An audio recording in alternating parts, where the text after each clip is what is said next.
los contratos cuando las partes como han adoptado ambas. Es decir, ya esto pasa a ser como una zona gris, porque no se tiene claro realmente si hablamos de un derecho mercantil o un derecho laboral. Entonces hace muy difícil la determinación de la naturaleza del derecho que debe ser aplicable. Si es un área laboral, si es un área mercantil, o en qué tipo de prestación de servicios estamos inmersos. En otras ocasiones, o en muchas de ellas, se está en presencia de un fraude procesal o de un fraude donde se pretende encubrir una relación laboral. El esclarecimiento de estas situaciones le permite al intérprete que emplee cuáles son las legislaciones que se deben tomar en cuenta, bien sea si se va a regir una relación por la LOT, que es la Ley Orgánica de los Trabajadores, o el Código de Comercio. El tercer punto de nuestra materia, herramientas jurídicas empresariales, se define como el derecho empresarial, el cual es considerado lo que llevó a democratizar o a descentralizar el poder para así generar una satisfacción tanto a los consumidores y en virtud de ello crear riquezas. ¿En qué consiste este derecho empresarial? Consiste en otorgar derechos, prerrogativas, deberes, prohibiciones, obligaciones, y en virtud de ello se va a garantizar una colaboración armónica y una convivencia pacífica entre las empresas, las sociedades y, por supuesto, entre quienes representan el Estado. Es considerado una voluntad e iniciativa legislativa para compilar distintas fuentes del derecho: constituciones, leyes, reglamentos, la doctrina, la analogía, la costumbre y la jurisprudencia. Ello busca resolver experiencias contractuales que se han venido generando a lo largo del tiempo.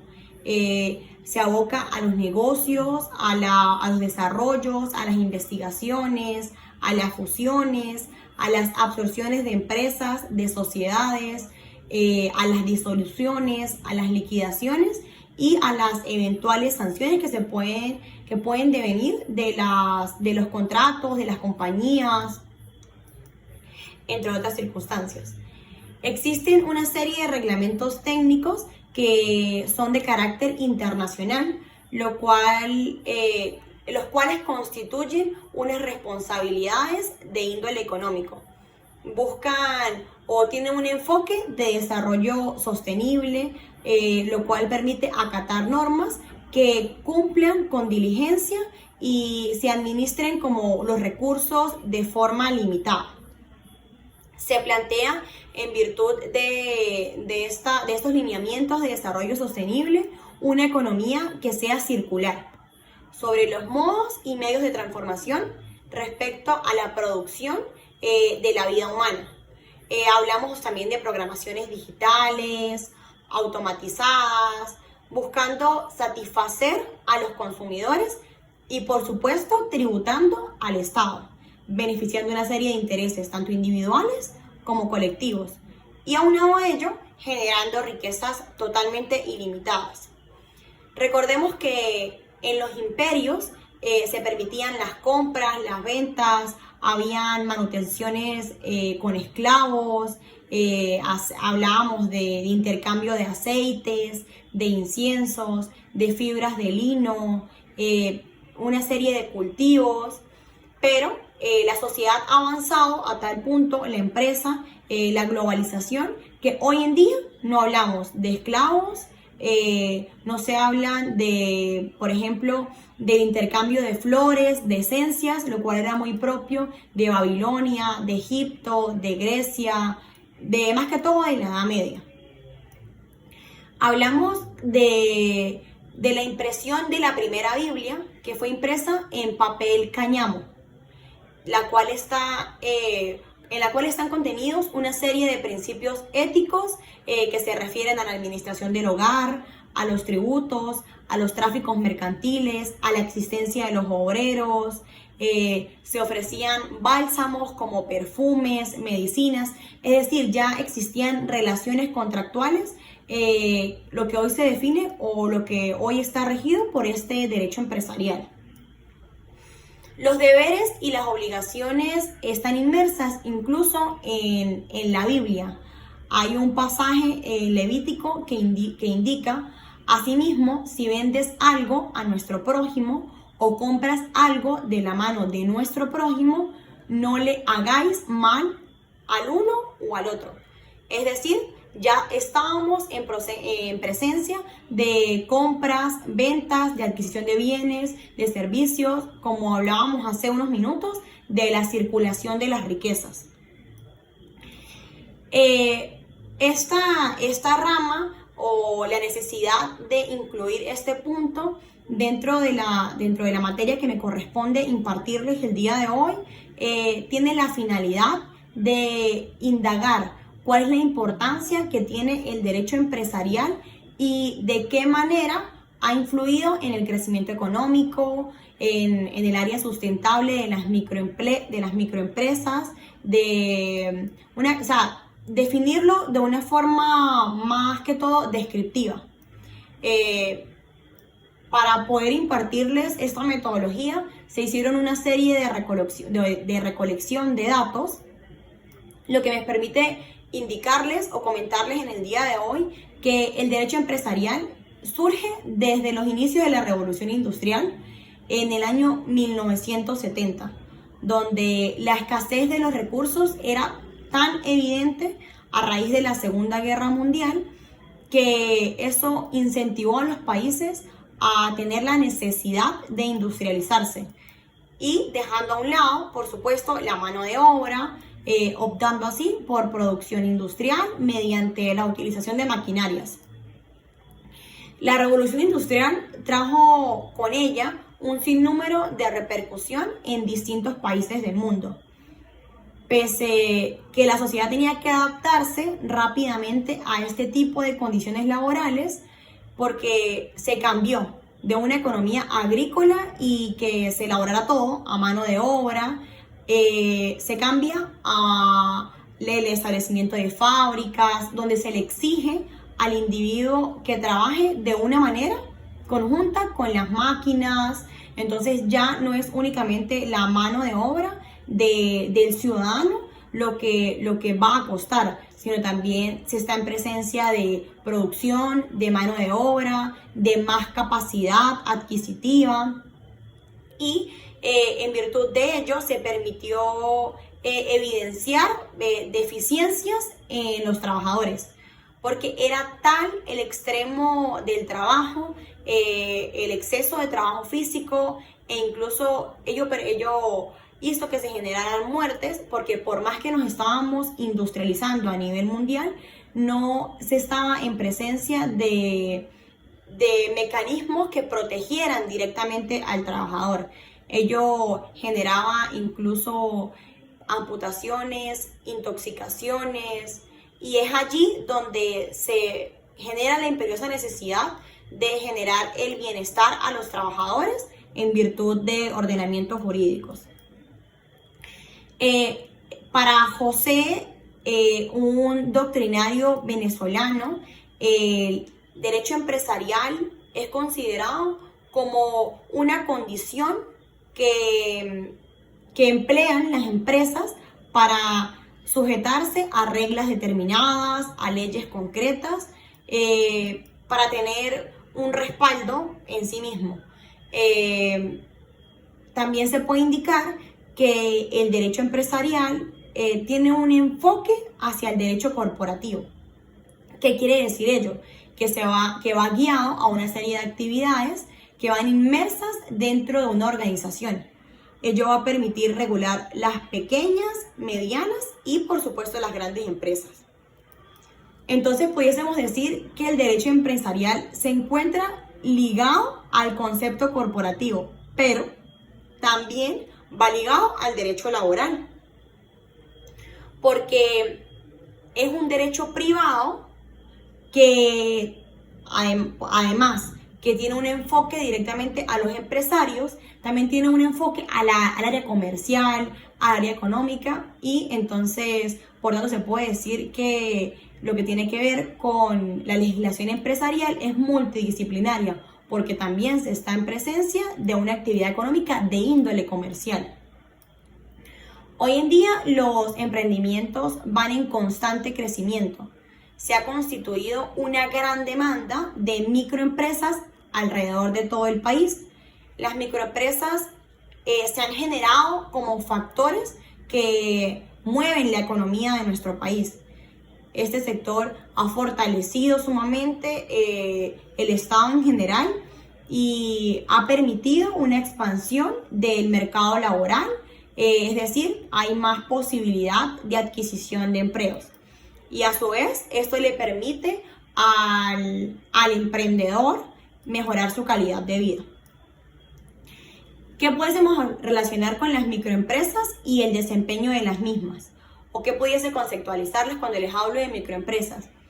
Ella puede ser definida como una asociación o un grupo de personas que laboran de una forma organizada, que ponen en práctica un sinfín de conocimientos, recursos humanos, materiales, económicos, y ello les permite elaborar productos o suministrar servicios a consumidores, lo cual les genera, por supuesto, un margen de utilidad y un margen de costos para su posterior, o sea, como una contraprestación de bienes y servicios.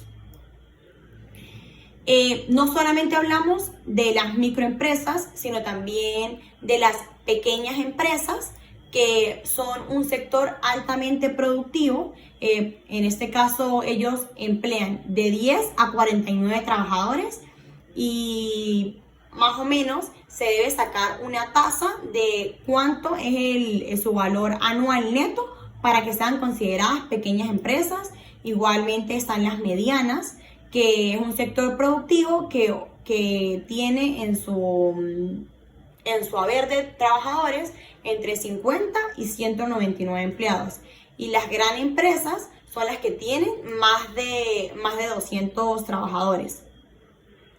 Entonces, podemos concluir este punto indicando que el derecho empresarial se generó prácticamente por una necesidad de subsistencia, por las carencias que venían generadas a raíz de la Segunda Guerra Mundial.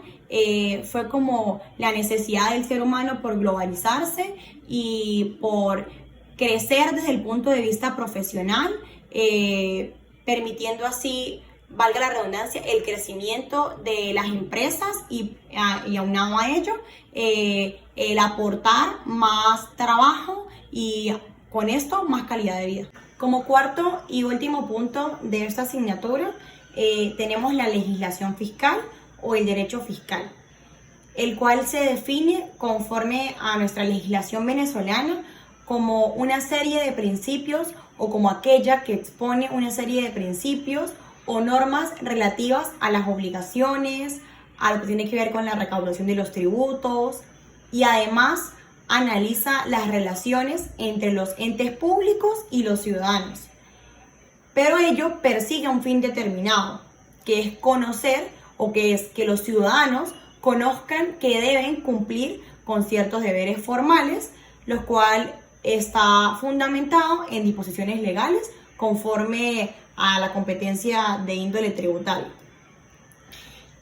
Cuando hablo de tributario es exactamente lo mismo que fiscal. El sistema tributario resulta una base fundamental, dada que en virtud de ella se desarrolla todo lo que atiende a la distribución territorial de los poderes públicos. Es decir, hablamos del nivel nacional, hablamos del nivel estatal y finalmente del nivel municipal. Cuando nos relacionamos con el nacional, se relaciona con la organización, la recaudación, la administración, que tiene que ver con el control de los impuestos, los valores agregados, los hidrocarburos, las minas, las producciones que tienen que ver con los gravámenes de importación, exportación de bienes, manufacturas de tabaco, de alcoholes, de cigarrillos y los demás impuestos o tasas que no estén expresamente atribuidos al nivel nacional, a nivel estatal, perdón, o a nivel municipal, de acuerdo con nuestra Constitución y con nuestra ley. Con respecto al nivel estatal, ellos tienen la obligación de dirigir lo que tiene que ver con los impuestos, las tasas, las contribuciones que son de carácter especial, que no se les, o sea, que se les asigne por una ley nacional. La ley nacional le va a asignar al Estado cuál va a ser su responsabilidad. Ello con el fin de promover también el desarrollo de haciendas públicas, estadales y todo lo que tiene que ver con lo recaudado por concepto de especies fiscales. Y por último, encontramos a la entidad municipal que se encarga de la recaudación o de los impuestos de índole municipal, valga la redundancia, lo que se refiere a tasas, a las contribuciones, lo que tiene que ver, las contribuciones que están reglamentadas por ordenanzas y por leyes conforme a la competencia municipal. Este punto en nuestra unidad curricular les va a permitir a ustedes como futuros profesionales de la administración o de la contaduría manejar herramientas que están establecidas en nuestro ordenamiento jurídico vigente con el fin de adquirir nuevas destrezas y aplicar los conocimientos legales en las operaciones que se relacionen con las finanzas públicas. Y ello a su vez les va a permitir poder tomar decisiones efectivas en organizaciones públicas. Y no solamente ello, si es que ustedes se dedican a las medianas o a las pequeñas empresas. De igual manera, se pudiese indicar esta conceptualización para aplicarlas en las empresas privadas, lo cual les va a permitir nuevas sugerencias para los gerentes o empresarios para los cuales ustedes laboren o incluso si ustedes son considerados uno de ellos. El derecho en la contabilidad o la legislación fiscal en la contabilidad surge como una necesidad a la regulación jurídica de la información contable. Surge la imperiosa necesidad de la presentación de documentos, de una cuantificación, que se reconozca el valor de una información financiera, que pueda ser regulada imponiendo una serie de conductas que garantice que las personas que se comprometan cumplan realmente con las obligaciones. Al derecho tributario le interesa conocer el orden jurídico de la contabilidad. ¿Por qué?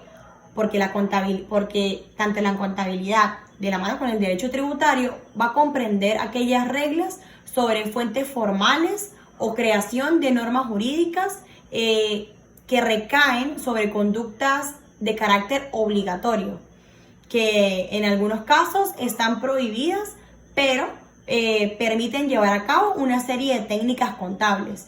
En el caso venezolano, las necesidades más imperiosas y exigentes de información surgen a raíz del derecho tributario.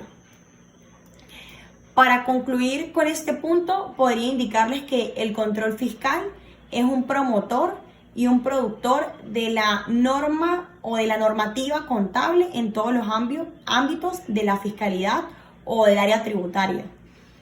Porque es aquí donde la contabilidad consiste en una herramienta inestimable, porque en ella están inmersas los tributos que permiten la realización de actividades empresariales y profesionales.